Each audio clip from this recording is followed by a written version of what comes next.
The story of C++ begins not with a grand corporate mandate, but with a practical problem faced by a single programmer. In the late 1970s, he was working on his PhD thesis at the University of Cambridge, which involved simulating distributed systems. For this task, he found himself using Simula, a language that offered powerful features for organization, particularly the concept of classes. These classes allowed him to structure his complex simulations in a clean and logical way. However, Simula, for all its elegance, was far too slow for the large-scale simulations he needed to run. The performance overhead made it impractical for his specific demanding requirements. On the other hand, there was a language called C. C was, and remains, incredibly fast and efficient. It provided low-level access to the machine's hardware, allowing for fine-tuned control over memory and system resources. This made it perfect for systems programming and for tasks where every clock cycle mattered. But C lacked the high-level abstractions that he had found so useful in Simula.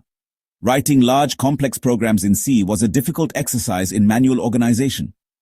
It was easy to get lost in a sea of functions and data structures without a clear, overarching architecture to guide the process.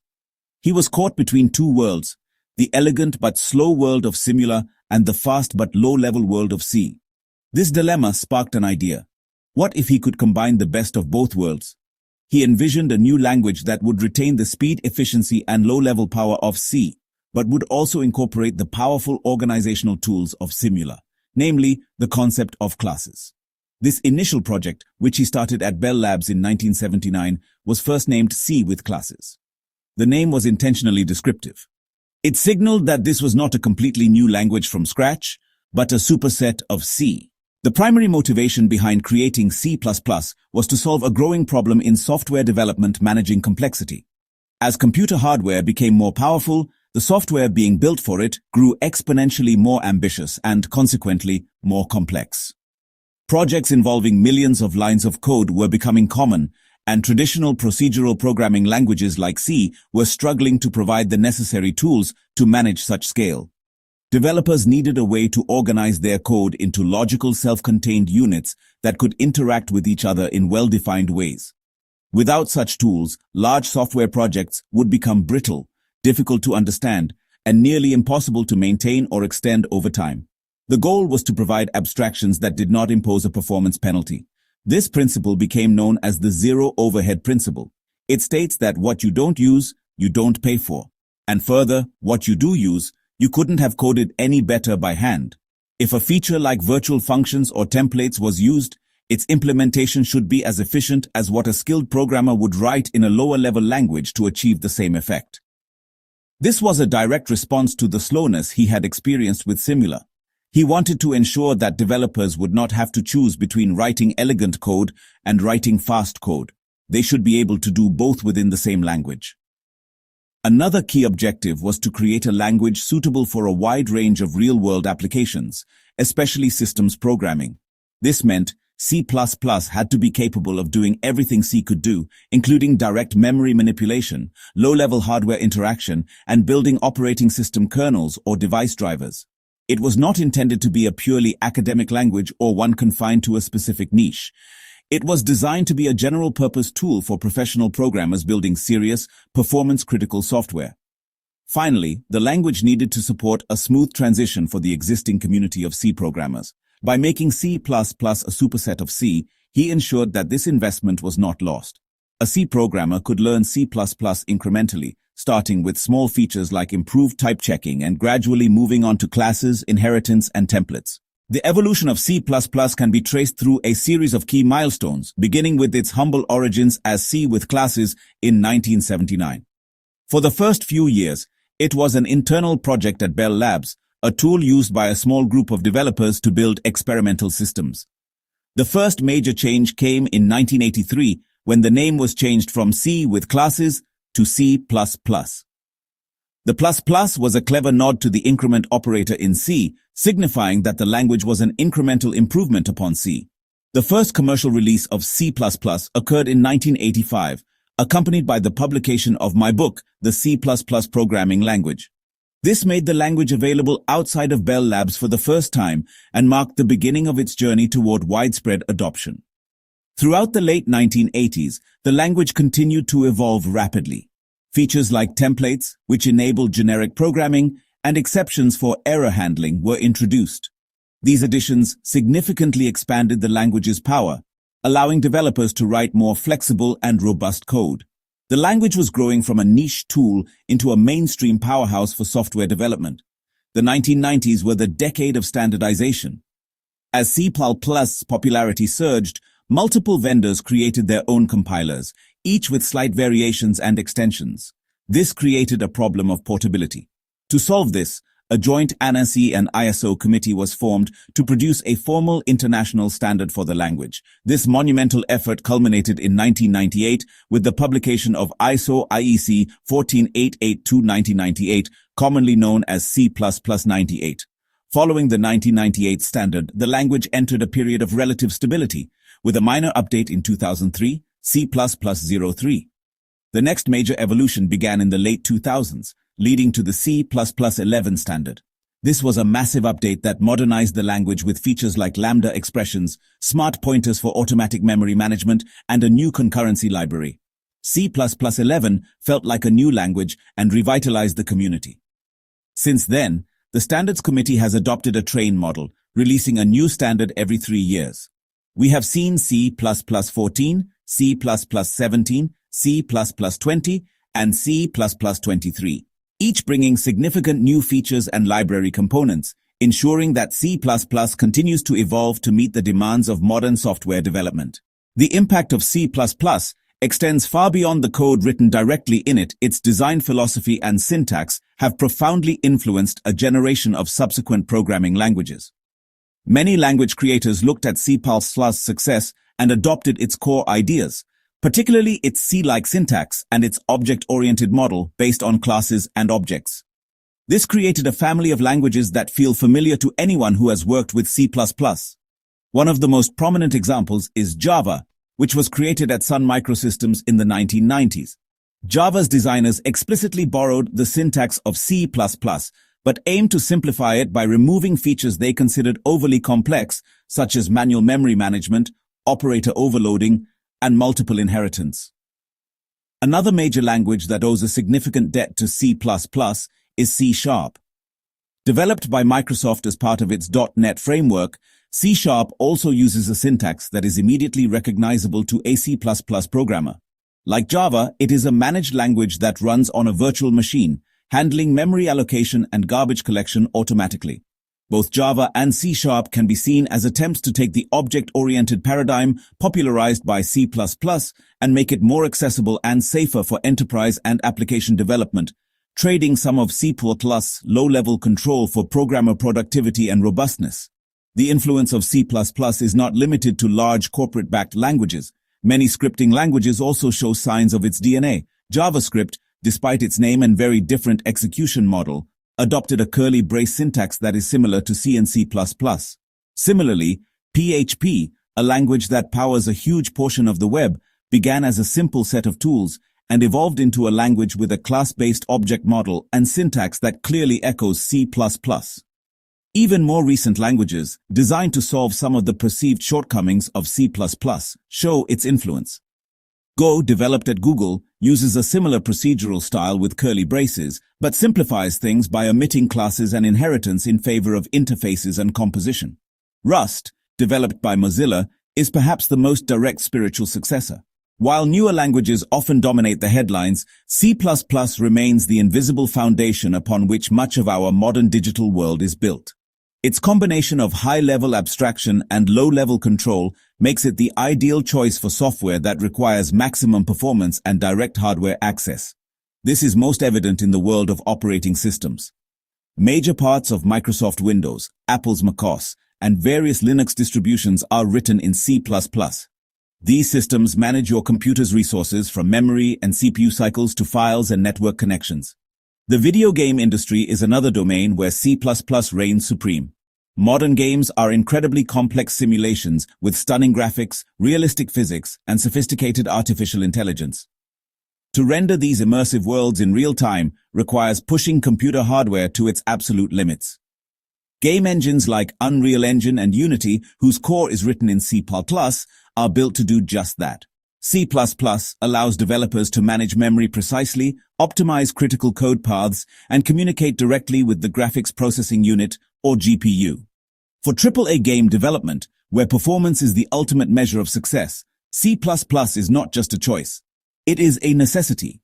Beyond operating systems and games, C++ is the workhorse behind a vast array of high-performance applications. The web browser you are likely using to read this, whether it's Chrome, Firefox, or Safari, has its rendering engine written in C++.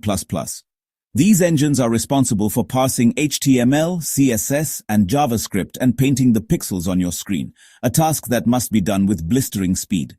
Similarly, many desktop applications, from Adobe's creative suite of products like Photoshop and Premiere Pro to complex 3D modeling software like Autodesk Maya, rely on C++ for their core functionality.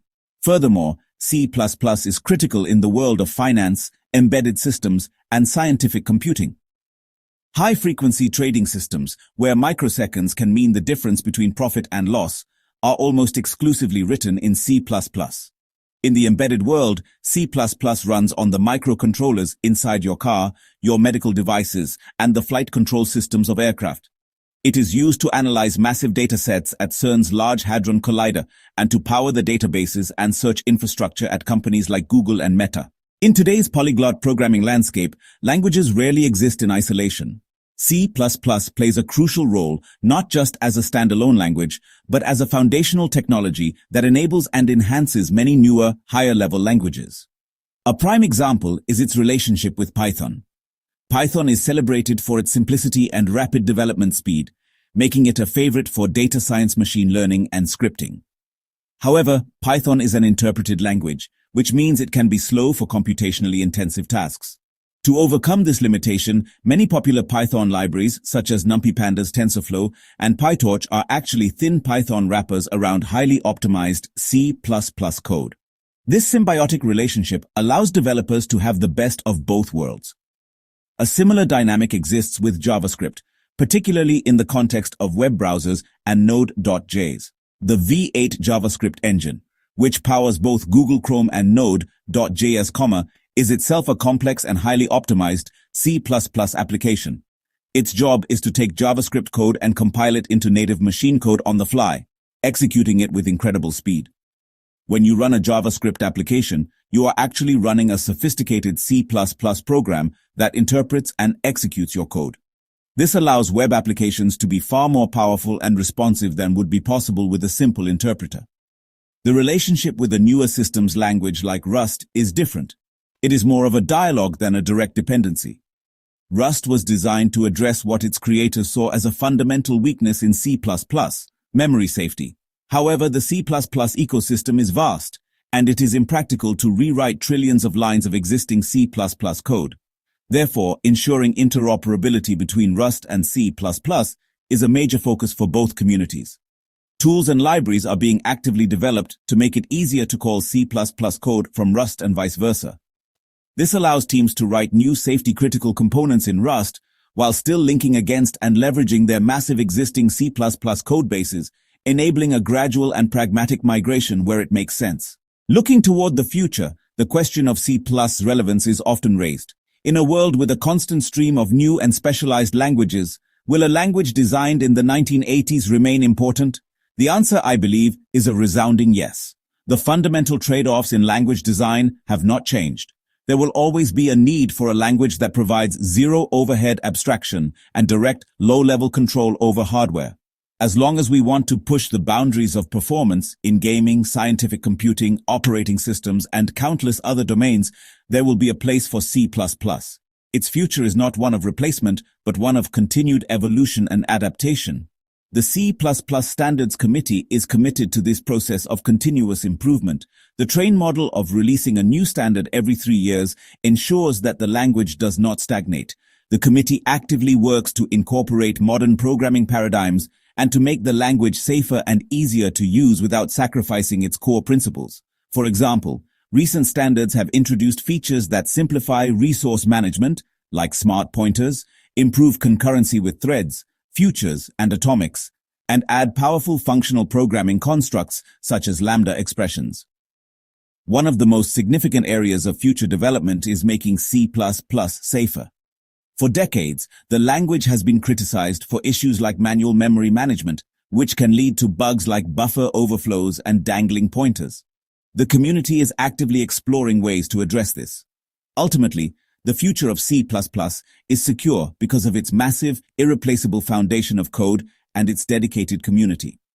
Trillions of lines of high-performance, mission-critical C++ code power the global economy and infrastructure. This code will not be rewritten overnight. Instead, it will be maintained, modernized, and extended using the evolving features of the language. No language is without its flaws, and C++ is certainly no exception.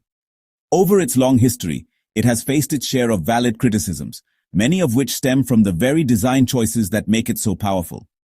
One of the most frequently cited challenges is its complexity. C++ is a huge language with a vast feature set accumulated over several decades.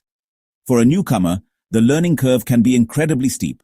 Mastering its nuances, from template metaprogramming to object lifetime and move semantics, requires a significant investment of time and effort. Another significant criticism revolves around memory safety. C++'s heritage gives programmers direct control over memory through pointers and manual allocation. While this control is essential for performance, it is also a notorious source of bugs. Errors like buffer overflows, use after free, and memory leaks have been responsible for countless security vulnerabilities and system crashes over the years. The compilation model is also a source of frustration. C++'s reliance on header files can lead to very long compile times, especially in large projects. Every time a header file is changed, every source file that includes it must be recompiled, leading to a cascade of work for the compiler. Finally, C++ is criticized for its kitchen sink approach, where new features are added without removing old ones. This is a consequence of backward compatibility. While this commitment is a strength, it means the language carries historical baggage. A new programmer must learn the modern way and the older, error-prone idioms they'll encounter in legacy code. This creates a confusing experience, where multiple ways exist to accomplish the same task, not all of them equally good. In reflecting on the journey of C++, from its simple beginnings as C with classes to its current status as a global standard, its endurance is what stands out most. It was born from a simple, practical need to manage the complexity of large systems without giving up the performance that is essential for demanding, real-world work. That fundamental problem has not gone away. In fact, as our software systems have grown ever larger and more interconnected, the need for tools that can handle complexity efficiently has only intensified. C++ has survived and thrived because it addresses this core challenge directly, providing a unique and powerful balance of abstraction and control. The legacy of C++ is twofold. First, there is the direct legacy of the code itself. The operating systems, the game engines, the browsers, the databases, and the scientific instruments that form the bedrock of our technological society. This vast infrastructure, built over decades by millions of programmers, ensures that C++ will remain relevant for many years to come. The second part of its legacy is its influence on the broader art of programming. C++ helped popularize object-oriented programming on a massive scale and served as the syntactic and conceptual blueprint for countless other languages. It established the idea that high-level abstraction and high performance did not have to be mutually exclusive. The path forward for C++ is one of careful, continuous evolution. It will likely never be the easiest language to learn or the trendiest language of the moment. Its role is not to be a language for all possible tasks, but to be the best possible language for the most demanding tasks. It will continue to adapt, incorporating new ideas to become safer and more expressive, while never abandoning its fundamental promise of zero overhead performance. For those of us who build the foundational systems that others rely upon, C++ remains what it has always been, an essential tool for writing efficient, elegant, and effective code. Its story is far from over.